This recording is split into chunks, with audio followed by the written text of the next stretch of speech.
You don't need Netflix, you don't need cable. Hop on YouTube, welcome to the hood table, where we chop up local and global events vocally. You don't really wanna miss out on these conversations. Just joke a little, laugh a little, get that wine in your system, fill your glass a little. Expose current events, talk trash a little. You never know, these opinions might clash a little. They addicted to the content, got them binge watching. You don't like it, then you want invited. Bet your friends watching in the house and your job parking lot before you clock in. They don't wanna miss a second of this HT content. Everybody think they got something to say, so it's an open invitation, bring it to the table. But if you come whack, just know we ain't buying in. We gon' probably turn you back and tell you sorry, try again. Yeah, welcome to the hood table. You don't need Netflix, you don't need cable. Yeah, welcome to the hood table. You don't need Netflix, you don't need cable.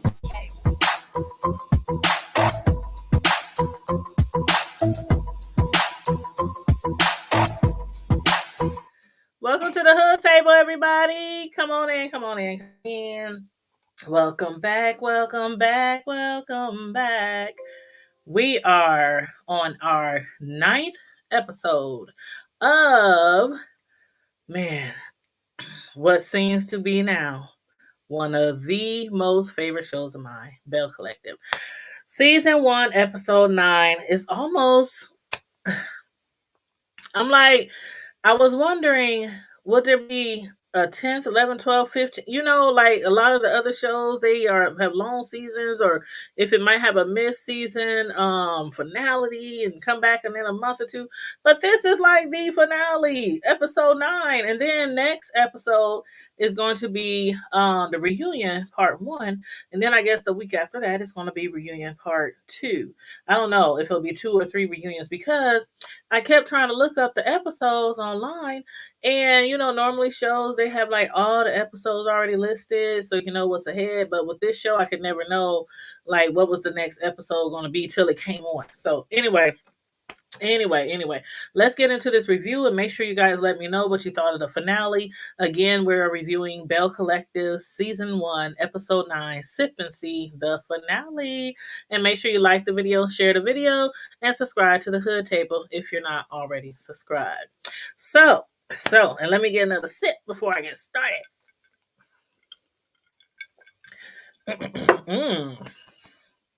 So, again, we are at the couple's dinner. At the beginning of the episode, we was at the couple's dinner scene, right where Marie walked into the room with a much younger man. A younger man who looks nothing like her, Sadie. And while everyone was blinking their eyes, holding their breath, clutching their pearls, Marie just walked through there as if it was just another day, like she was with just another man. And of course, her homegirl, Letitia, was the only one forward enough or bold enough to ask, "Who the hell is this, sis? And where the hell is Cedric?" Marie responded, "Cedric who? Cedric where?" You know who they talking about, girl. Letitia was like, "Well, where is your whole husband? That's who, bitch. Don't be acting confused now. Like, when did y'all go through a separation? Because I don't remember Letitia and Marie having a conversation about that. I remember Marie and her partner, her friend Essie, discussing it and dropping off Cedric's clothes or his belongings at his house, putting them on the porch or whatnot. But Letitia was like, "Did you go through a separation? Or are you really even separated, Marie? Because remember, the boxes that she dropped off, I only saw 2 boxes. If y'all saw more, let me know. I only seen her drop off 2 boxes on her husband's porch, on his doorstep, at his crib." So I'm like, is he really moved out because that's all he got? Was he really living there? Was y'all already separated? That's my question. But anyway, Letitia, she had thought that maybe that new guy Darius was possibly an escort. I was like, "Nah, girl, that ain't no damn escort. That's her side nigga, girl." And Latrice, who Marie still has an issue with, was just slanging her hair around. She was like, just kept slanging and flicking her hair around, looking like, "Well, isn't this just wonderful?" But besides Darius, you guys, What was really shocking was when Letitia's husband stood up telling everyone how he felt like he was being left out of his wife's, business ventures. And because of that, he had asked her to sign a contract giving him 50% of any earnings, which she in return decided to give him 51%. And we already knew she was going to do that. But instead of him seeming satisfied with the 51%, he said he want 100%, 100%. And man, if y'all thought that the ladies was clutching their pearls before, when Marie walked in with Darius, they were all about to pass the hell out. They was holding their breath after hearing all that. Even even Letitia's husband, he was like, breathe, baby, about to hit her on the back, breathe, baby. I was like, no, he did not say that he wanted all your coins, Latrice. I mean, I'm getting their names mixed up. Latrice, Letitia. Because I'm just like, to be completely honest, she'd be lucky enough herself to recoup anything after having to spend over $2 million just to get the building code, building up to hold on Paris Street. And she ain't jumped up out of her chair yet. She ain't said nothing. She was just sitting there looking like, I would have been all up in that nigga's face talking about, I don't care how fine your sexy chocolate ass is. I wish a nigga would. I wish a would. You ain't about to get all my bags, bro. You ain't laying the pipe all like that. And you only home 2 weeks out the whole damn month.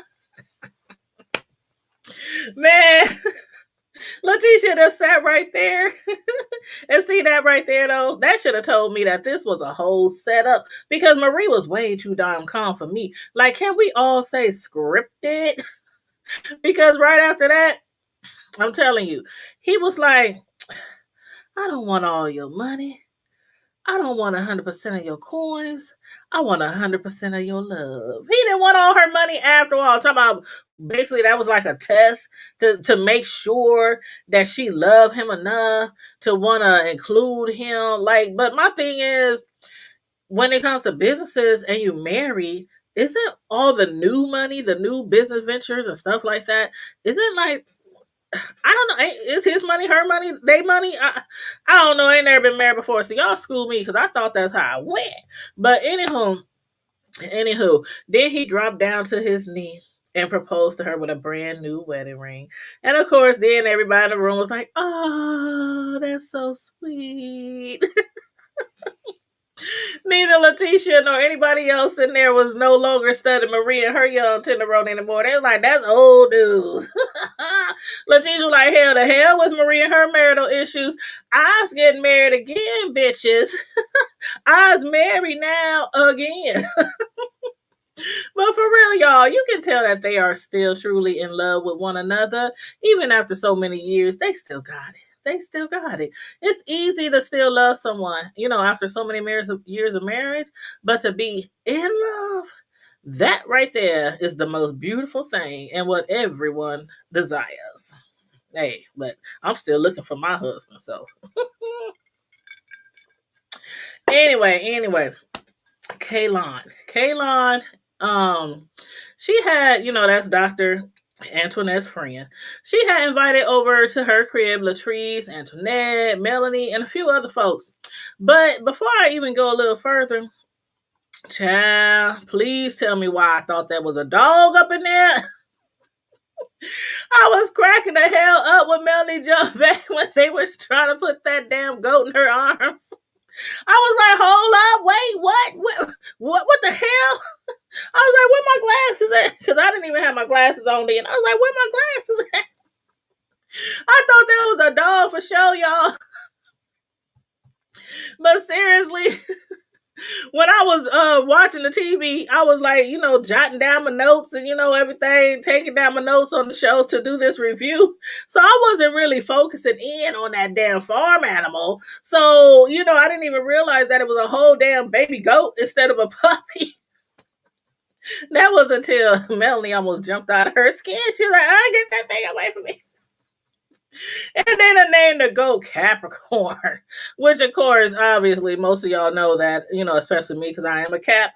But a goat is the zodiac sign for Capricorn. The Capricorns is represented by the mythical animal. I think they call it a sea goat or goatfish or something like that. It's a goat, doggone it. And although I am a Cap, ain't no hell I'm gonna bring down home no doggone goat as a pet to match my sign. Mm-mm. I'll take the puppy for 500. But back to Latrice, I agree with her. I agree with you, girl. That is some white people shit for sure. For sure. Latrice was like, I don't play with goats, honey. I eat them. And I was like, ugh, I don't want to eat them either. I don't even want goat milk, which I heard is good. So I heard it's good, but I guess I just keep on taking people's word for it because I ain't trying to. I'll keep stick to the cow milk. I'll stick to the cow milk. But yeah, why the ladies were mingling, they discussed a few exciting things that were coming up. For instance, Latrice is about to have her launch party for her essential hair care line, and since Antoinette's new dental practice is opening soon, to celebrate that, she's going to throw a sip and see. Now, while those two ladies have so much to celebrate, Antoinette is extending an invitation to everyone, while on the other hand, Latrice is not inviting everyone. And we all know why. So once again, Marie will be left out of yet another event. But will she really care? Especially since she has a new love interest that is paying her more attention than her own husband has been. I doubt she even cares. But with Antoinette opening, about to open this multi-million-dollar dental practice, what else is it going to take? I mean, how much coddling and motivation from her peers does she need to feel good about what she's doing? Like every time we turn around, we hear Antoinette griping about not feeling so sure that, she's doing the right thing. And I'm just like, maybe you should have thought of all that before maybe putting the wiring and electrical units in, or maybe before they started installing the insulation and ducts. But instead, weeks away from opening, every time she even thinks about the dental practice, she damn near comes to tears, and not tears of joy. Like, I can see anybody opening a business to have some jitters, some concerns, needing or asking for advice. But she was looking all depressed every time she talks about it. She just be looking all depressed and scared and shit. And that was beginning to make me wonder, is she as great as a dentist as she claims? I don't know. But I guess after spending time with her girls and Capricorn the goat, she feels a little more confident and accomplished with herself. But moving right along. Let's talk about Bessie and Mary. Bessie and Marie. But um Antoinette and Latrice, they're not the only ones that got something to celebrate. Marie and her friend and business partner Essie finally had the grand opening and ribbon cutting for their new mental health facility. And while there were many people there to help them celebrate, one of them was not Marie's husband. Once again, her new love interest Darius was her special guest. And I'm starting to wonder, how long has this Darius been so special? She said they used to go to school together. They knew each other way back when, or I guess always kept in contact. But how much contact is the question. Anyway, Letitia was like, "Oh, I see what it is now. Marie done up and got her a whole new tree to climb, y'all, because that man is tall as hell." I'm like, he is so tall. I'm like, ooh. But anyway, you know how them basketball players is. At least I know what I heard. Along with them big feet. But anywho, that's just what I heard. I ain't never had a player. I ain't never had a ball. I had a baller, but I ain't had a basketball player. But anyway, it did surprise me, to find out that he used to play pro basketball as tall as he is. But child, he had Marie smiling ear to ear. She was just a glowing. I mean, she does look like, she's much happier, or feeling a lot of better about herself than she ever did, at the beginning of this season. And I still think that's her and her husband issues kind of played a part in how she was treating certain people on the show. I don't know. That's what I think. That's what I thought. But y'all let me know about that. Um, But later on, during lunch at a soul food restaurant, Letitia had asked Marie, was she going to Antoinette's sipping seat? To which Marie said yes, because she loves to support other female entrepreneurs. And I'm like, do you? Do you? But then next, Letitia went on to express how difficult her efforts have been to revitalize Paris Street in honor of her grandfather. She no longer knows what to do after not getting any calls, any return calls from her business contacts. And I believe that so far, it seems to Letitia that those who were once on board are now just slamming their doors in her face. I don't know if it really has to do a lot with the mess that was occurring at her, events, her brunch events. So I don't know if the man, well, who the heck was that man? I can't remember his name. I can't remember the name of the man. But anyway, he had said that he wanted to back out, but then he was like, "Oh, I gave my word," and the councilman. I can't remember his name, but he was the councilman, and he said, "But I gave my word, and I gave Tamper my word, that I would help." But now she's crying and everything, saying basically ain't nobody helping her. So Marie, as a friend, she was there to, comfort her and everything, basically telling her you might be delayed, but you have not been denied, because maybe this is just not the path that God put you on. And you know how it goes, what's meant to be will be. To which, Maria's right. And y'all, for Maria to be so doggone mean at times, she can sure be encouraging when need be, huh? But yeah, she made her friend feel a little bit better about herself. But anyway, let's discuss Tambra Cherie and her ex Damon. And let me just start off saying, once again, how much I literally cannot stand the sound of Tambra Cherie's voice. And it's not just me. I done seen people complain about her voice on blog after blog after blog, okay? It's like she has this squeaky, weird Valley girl wannabe kind of voice. Not Valley girl, but wannabe kind of voice. Like she sounds like no other Mississippian down there in the SIP, okay? I don't know where she's from. I forgot. I don't know where she from, but she definitely can't be raised in Jackson, Mississippi, or any part of Mississippi for that matter. Do they got Valley girls in Mississippi?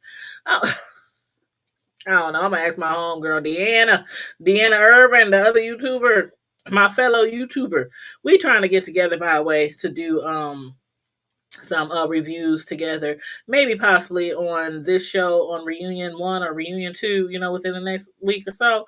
But I'll keep you guys posted on that. But anywho, I hate how she sometimes over exaggerates her words. Like she over exaggerates the pronunciation of her words sometimes. For example, when she talks about her eggs or anything, she's like, I froze my eggs, which I want my ex-boyfriend, Demon, to fertilize for me. Child, and that doggone lipstick. Like, where in the hell are her real friends? Because there ain't no way I'd allow my friend of her complexion to walk around in that pastel, hopscotch, chalk stick, dry ass looking lipstick. Ain't no way in hell. Them girls on this show is not her real friends. I'm like, come on now. Who is doing hair and beauty up in there? But for real, y'all. For real, her ex Demond, he already knew that she had like a half dozen of her eggs sitting somewhere on a shelf in a freezer. And along with her age and her ongoing issues with fibroids, she needs a little help to conceive a child. So this episode, she finally asked him what she's been thinking all along, which was, will he be her sperm donor? To which he said he'll be happy to. He'll be happy to give her eggs some companion. But was y'all not as convinced as I was at his response?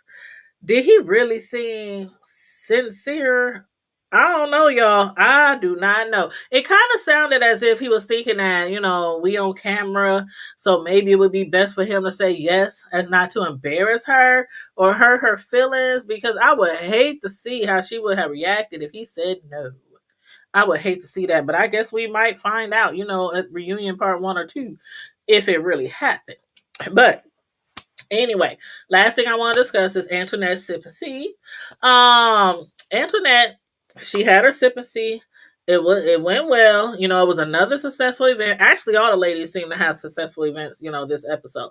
However, I didn't quite understand why Antoinette chose not to wait until her dental practice was completely finished, or at least until the bathrooms were installed. Like, how are you going to have a whole event with food and drinks, along with a band for dancing, and no place for the guests to relieve themselves? It don't make sense. It did not make sense. Like, are they supposed to up and leave and come back, or maybe use a porty pot, which was probably hidden away somewhere for the construction crew? Shit, it was probably just on the other side of one of those incomplete, unfinished walls. I'm just like, okay. And they was drinking champagne and wine and stuff. Come on now. No bathroom, nowhere. But anyway, facilities or no facilities, the show went on. It seemed like it was a success. Like I said, it seems like it was a success, and I think it was, because I was a little bit concerned, because this was the first time that Marie and Latrice have seen each other since Tambra Cherie's birthday party. So I was surprised at how well Marie was controlling herself from going off on Latrice. Plus, Latrice wasn't trying to clown up in there due to her zaddy, attending the event with her. But while the function was going great, why did Letitia think that it was the right time for her to be a Debbie Downer? I said it. It was not the time nor the place. That moment was supposed to be all about Antoinette. Yet Letitia, she just had to tell everyone, let everyone know that her Paris Street plans are failing. Things are not going, so well right now. So was that more of a plea for support from the ladies, and or from the guests, instead of just filling them in? And if it was, maybe, just maybe, they'd be a little more supportive of her if she was to keep her friend Marie on a leash. I don't know. Y'all let me know how y'all felt about that. But anyway, kudos to Latrice for stepping up and out to be the bigger person. Because at first Marie was like, why the hell is this bitch grabbing me by the hand when I'm over here trying to make boss moves? You know what I'm saying? Marie, she is so much older than her. So much older. So shouldn't she have been the one holding out the olive branch to Latrice in the first place? I don't know. I mean, I think so. Because after all, it was Marie who started all that shit in the first place, right? Knowing that she wouldn't have appreciated someone doing the same thing to her regarding her business, especially since Marie told Latrice that Latrice reminds her of her younger self. Like, if you a boss, as you say, and I don't just mean in the sense of owning a business, but if you're a boss, then boss up, and that includes taking accountability for your actions, which she seems not wanting to do until Latrice grabbed her by the hand during the event. So Marie, she needs to stop acting immature, disrespectful. Like, 1 minute you love to support your fellow black female entrepreneurs, and then the next second you're trying to embarrass the hell out of one who's continually trying to grow their business. You know what I'm saying? So y'all let me know about that, because I don't know. Let me know. Am I right? Am I wrong? Y'all let me know about how I feel about that. But let me know also if you think Marie was being sincere in her apology to Latrice. Because how you going to say, okay, I did maybe act inappropriately at the brunch, but then turn around and be condescending, telling Latrice that still don't mean that you should have gotten up as upset as you did.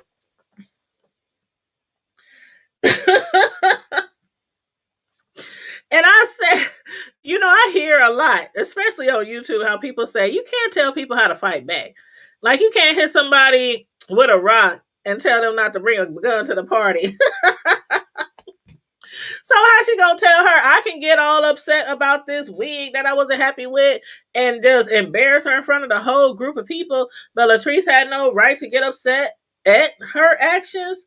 So I don't know. I don't know. Like for instance, had Latrice or anyone else said something like, at in an event where a lot of people are, said something like their loved one was being cared for at one of Marie's facilities, but they were beaten and abused or assaulted. And not only said that, again, saying it in front of people who Marie could potentially, make some boss moves with. Okay? So yeah, Marie, she don't like this type of preaching.